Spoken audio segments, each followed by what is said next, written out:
এটা তো অলরেডি মাহফুজ সাহেব 1 ঘন্টা আগে তার স্ট্যাটাসে বলেছে, তৌহিদি জনতা মানে আমি কাউকে হুমকি দেই নাই, তৌহিদি জনতার ব্যানারে যারা বাংলাদেশে মব জাস্টিসকে প্রতিষ্ঠা করতে চাচ্ছেন আমি তাদেরকে সতর্ক করছি। এতদিন পরে ক্ষোভটা হচ্ছে এটা, সেটা হচ্ছে যে সরকার গত 5 মাসে আওয়ামী লীগের দোসরদেরকে ধরার ব্যাপারে এই যে ডেভিল হান্ট কেন আগে তৈরি করলো না। তাহলে সরকারের ভিতরে এই ডেভিল হান্টের সর্দাররা আছে, হয় যেন আর্মি টেক ওভার করে, বাংলাদেশ আর্মিকে পর্যন্ত শান্তিরক্ষী বাহিনীর মধ্যে যাওয়া যাবে না, বাংলাদেশের শান্তি রক্ষা করা যাবে না, এই সমস্ত কন্টেন্ট তৈরি করছে ওই যে নবনীতার মতো মানে আপনার সবুজ সাংবাদিক মানে হলুদ সাংবাদিক। আসলে মব জাস্টিসের যে জিনিসটা আমি বাংলাদেশে দেখছি সেটা হচ্ছে যে আমরা প্রথমে যেটা আমি একদম সংক্ষিপ্তভাবে বলি, আমরা সুবিচার প্রতিষ্ঠা করতে গিয়ে আইন হাতে নেওয়া, এইটা কিন্তু জুলাইয়ের বিপ্লবের ফসল হইতে পারে না। আজকে তসলিমা নাসরিনের বই নিয়ে যে ঘটনা ঘটছে, আমি প্রথমেই বলি মাহফুজকে আপনারা যে বললেন যে এটা তার দায়, এটা হচ্ছে সাংস্কৃতিক মন্ত্রণালয়ের দায়। কারণ হচ্ছে বাংলা একাডেমির মাধ্যমেই কিন্তু আপনার এই বইমেলা অনুষ্ঠিত হয়। তাহলে বাংলা একাডেমি কোন মন্ত্রণালয়ের আন্ডারে? সংস্কৃতি মন্ত্রণালয়ের আন্ডারে। এটা কার আন্ডারে? এটা ফারুকির আন্ডারে। ফারুকির আগে কে ছিল? ডক্টর আসিফ নজরুল। তাহলে তারা কি জানে না যে তসলিমা নাসরিনের মতন এরকম কনস্পারেসি সম্পূর্ণ বা প্রোপাগন্ডা সম্পূর্ণ নেতিবাচক মুসলিম দেশ, যেটা ওয়ার্ল্ডের 3য় একটা মুসলমান দেশে নিষিদ্ধ একটা বই কিভাবে বাংলাদেশ মানে মানে বই মেলায় হয়, এটা মাহফুজ সাহেবকে না, আমি মনে করি ফারুকিকে জবাবদিহিতার আওতায় আনা হোক। এই বই কিভাবে বাংলাদেশের বই মেলায় যায়, এটা গেল। সেকেন্ড যে জিনিসটা এক দর্শক বললেন যে উত্তর দিয়ে যেতে হবে মুসলমানদের আফগান চাই না, ওনার গাত্রদাহ হইলো কেন আমি বুঝলাম না। উনি কি তৌহিদি জনতাকে উস্কায়া দিচ্ছে কিনা এটাও আমার কাছে কনফিউজ। কারণ হচ্ছে দেখেন, বাংলাদেশ হচ্ছে মুসলমান, হিন্দু, বৌদ্ধ, খ্রিস্টান, আমরা সবাই বাংলাদেশি। এখানে সংখ্যালঘুটুকু কোনো শব্দ নাই। আমরা বাংলাদেশি এবং এই দেশে সবাই সবার ধর্ম প্রচার করবে, সবাই সবার মত প্রকাশের স্বাধীনতা পাবে। এখানে মৌলবাদ, ধর্ম প্রতিষ্ঠার নামে মৌলবাদের কোনো প্রশ্রয় নাই। আমি ওই জিনিসটাকে উপস্থাপন করার চেষ্টা করছি।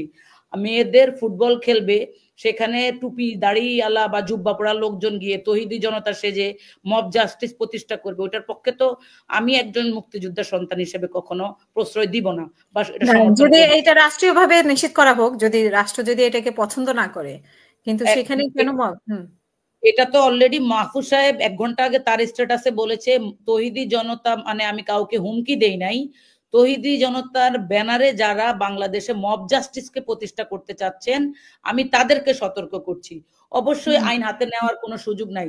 যারা মব জাস্টিসের সাথে সম্পৃক্ত, আমি মনে করি শুধুমাত্র এটা সরকারের দায়িত্ব না, এই যে আমরা যারা কথা বলছি তাদের দায়িত্ব। মব জাস্টিস হচ্ছে এক ধরনের গুজবকে এস্টাবলিশ করা। তো ওই জায়গাটাতে অবশ্যই সামাজিক এটা প্রতিরোধ গড়ে তুলতে হবে। নাগরিকদের দায়িত্ব আছে, ইলেকট্রনিক মিডিয়ার দায়িত্ব আছে, প্রত্যেককে ডাকুক, প্রত্যেক স্টেক হোল্ডারকে ডাকুক যে তারা কিভাবে মব জাস্টিস মোকাবেলা করবে। কিন্তু আমি যেটা আরেকজন দর্শক যেটা বললো যে মানে আইএস এর ফ্ল্যাগ ট্যাগ আমরা চিনি, দেখেন কালো পতাকাতে আপনি কিছু লিখলেন না, কিন্তু কালো পতাকা উড়াচ্ছেন। What do you mean? এই মানে এই পতাকাটা যদি উড়াইতে চায় তাহলে বাংলাদেশে তো এটা সম্ভব না। ইন্ডিয়াতে বিভিন্ন সময় এই কাজগুলা করে একটা মিথ্যা ন্যারেটিভ তৈরি করে মুসলিম কমিউনিটির বিরুদ্ধে, তাহলে বাংলাদেশে ওটা করার চেষ্টা করা হচ্ছে, আমি সেই জিনিসটা বলতে চাচ্ছি। এবং এটা পরিকল্পিতভাবে হচ্ছে। এই যে মব জাস্টিস পরিকল্পনা, এটা পরিকল্পিত। আর মেজর মাহফুজ ভাই যে জিনিসটা বললেন যে 32 নম্বর বাড়ি বা জিনিসপত্র ভাঙা, মানুষের মানে মানুষের জানমালকে ভাঙা, বাংলাদেশের সাধারণ জনগণ কার জানমাল ভাঙছে? জনগণ যারা জুলাইয়ের বিপ্লবে 32 নাম্বার ভাঙতে গেছে, তাদের কি এমন কোনো প্রমাণ আছে যে তারা কারো বাড়িতে গিয়ে আক্রমণ করেছে? এটা আমার কোশ্চেন। কারণ হচ্ছে কি 32 নাম্বার তো 5ই আগস্টেই ভাঙ্গা ফেলানোর কথা ছিল। শেখ পতিত হাসিনার দোসরদের বাড়িঘর ভাঙবে না তো কি করবে সরকার? কি মানে আমি এখন যেটা বলবো যে মানে স্বরাষ্ট্র মন্ত্রণালয়ের এটার দায় আছে। আজকে যে বাড়িগুলা ভাঙছে তাদের আমরা বিভিন্ন সময় বলে আসছি, যারা গত 17 বছর ব্যাংকগুলাকে খালি করেছে, হাজার হাজার কোটি টাকা চুরি করেছে, তাদের সম্পত্তি বাজেয়াপ্ত করে তাদের মানে যে প্রতিষ্ঠানগুলা, ইন্ডাস্ট্রিগুলা সরকার লিজ দিয়ে দেখ, এটা চলতে হবে, মানে সাপ্লাই চেইনটা চলুক, সেখানে মানুষ কাজ করবে, আমরা ভাঙার কথা বলি নাই। তাহলে আজকে 32 নাম্বার আমি মনে করি 5ই আগস্টেই ভাঙা উচিত ছিল, যারা শেখ হাসিনাকে বাংলাদেশ থেকে তাড়াইতে বাধ্য করছে। এখন এতদিন পরে ক্ষোভটা হচ্ছে এটা, সেটা হচ্ছে যে সরকার গত 5 মাসে আওয়ামী লীগের দোসরদেরকে ধরার ব্যাপারে এই যে ডেভিল হান্ট কেন আগে তৈরি করলো না? তাহলে সরকারের ভিতরে এই ডেভিল হান্টের সর্দাররা আছে, দেবতারা ওখানেই আছে। তসলিমা নাসরিনের বই প্রকাশের পর মব জাস্টিস তৈরি করা হয়, তাহলে ওইখানে আছে। আগে ওই জায়গাটা পরিষ্কার করা জরুরি আমি মনে করি। আর আমি যে জিনিসটা সবশেষে বলবো, দেখেন বাংলাদেশে এখন যে সিচুয়েশন, এই সিচুয়েশনে অনেক তর্ক করার কিছু নাই। একটা সরকার, এটা অন্তর্বর্তীকালীন সরকার, আপনি বলেছেন যে 32 নম্বরের কথা বলেছেন, কিন্তু গাজীপুরে যেটা সেটাও কি আমরা চেতনা হিসেবে, বিপ্লবের চেতনা হিসেবেই ধরবো? যদিও আমি প্রশ্ন করার সময় বলেছি এটা বিপ্লবের চেতনা, কিন্তু অবশ্যই বিপ্লবী চেতনা, অবশ্যই বিপ্লবী চেতনা। আপনি শুনেন, ওরা আমার থামাতে গেল কেন? বিপ্লবী চেতনাদেরকে আবার থামাতে গেল কেন? এখন আমার কথা হচ্ছে, শুনেন, আইন শৃঙ্খলা বাহিনী যখন সহযোগিতা করে না, ঠিক আছে, তখন কি করবে? ওখানে আইন শৃঙ্খলা বাহিনী ছিল, তাদের সহযোগিতার কথা বলছে ছাত্ররা, কিন্তু সেটা করে নাই। আর কার বাড়ি? আপনার দর্শকের, যে কিনা দর্শক হিসেবে পরিচিত, যাকে মানুষ চিনে, বা জাহাঙ্গীরের আশেপাশে যারা আক্রমণগুলা করলো, এরা তো আওয়ামী লীগের দোসর। এরা আপনার জুলাইয়ের আন্দোলনে ছাত্র হত্যা করেছে, তাদেরকে অ্যারেস্ট করা হয় নাই। আরে আপা, প্রত্যেকটা থানার মধ্যে এফআইআর ভুক্ত মামলাগুলাকে এখনো তদন্তের মধ্যে আনে নাই সরকার। এখনো বিভিন্ন থানায় কেন স্বরাষ্ট্র মন্ত্রণালয় থেকে পুশ আপ করা হচ্ছে না? বলতেছে মামলার ব্যবসা করা হচ্ছে। মামলা, আপনি এখানে ধরেন, আমি একটা এলাকায় থাকি, হাজার হাজার আওয়ামী লীগের নেতা কর্মী এখন পর্যন্ত হাওয়া খেয়ে বেড়াচ্ছে, যারা শনি আঁকড়া যাত্রাবাড়িতে ছাত্র হত্যার সাথে সরাসরি জড়িত। যাত্রাবাড়ি থানার মধ্যে ছাত্রদেরকে লাশ যখন ট্রাকে উঠে কুল পাচ্ছে না, তখন থানার ভিতরে আগুন লাগায় পোড়ানো হয়েছে 5 তারিখে।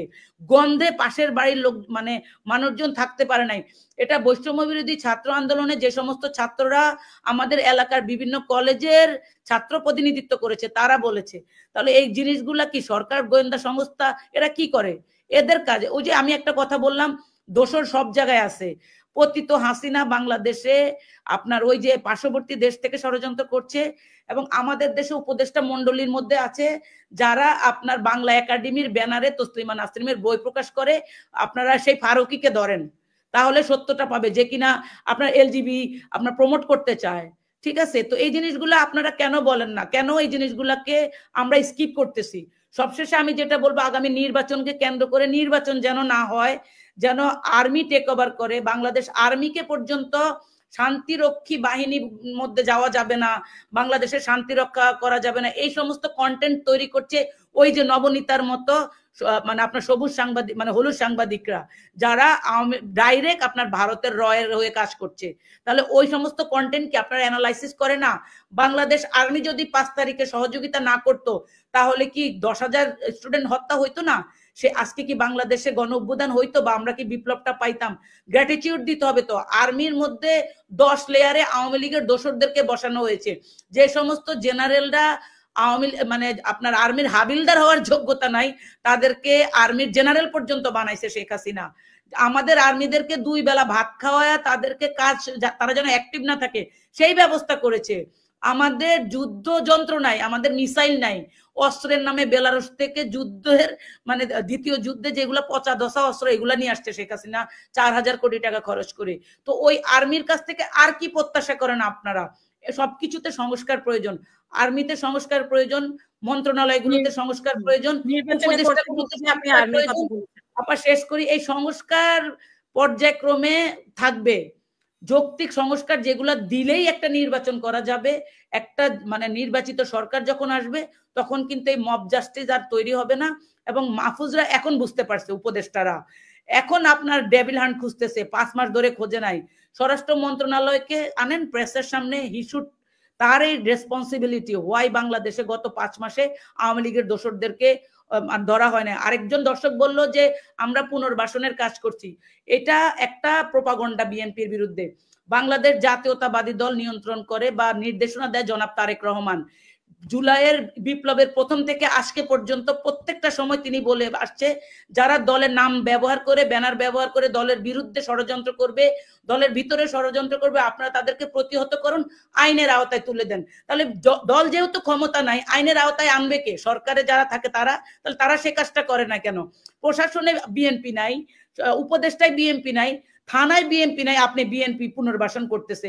পুনর্বাসনকারীরা ওই যে আমি বললাম না ব্যারিস্টার রুমিন ফারানার মতো 15 বছর নিরাপদ ছিল, হাতের মধ্যে ওই যে কি পড়ে লাল লাল রশি টসি পড়ে থাকে ভারতীয় দোসর, তারা 15 বছর যাদের দোসরগিরি করছে তারাই আজকে বলে তারাই পুনর্বাসনের কাজে ব্যস্ত। যারা প্রকৃত বিএনপি করে, খালেদা জিয়ার রাজনীতিকে বিশ্বাস করে, খালেদা জিয়ার আপসীর নেত্রীকে যারা আদর্শকে ফলো করে, তারা কখনোই আপনার এই পুনর্বাসনের সাথে জড়িত না। আমি সবশেষে বলবো বাংলাদেশ জাতীয়তাবাদী দলের বিরুদ্ধে ষড়যন্ত্র বন্ধ করে সবাই ঐক্যবদ্ধ হয়ে বাংলাদেশকে কিভাবে এই মব জাস্টিস থেকে মুক্ত করা যায় সেই সামাজিক প্রতিরোধ গড়ে তুলুন। ধন্যবাদ সবাইকে।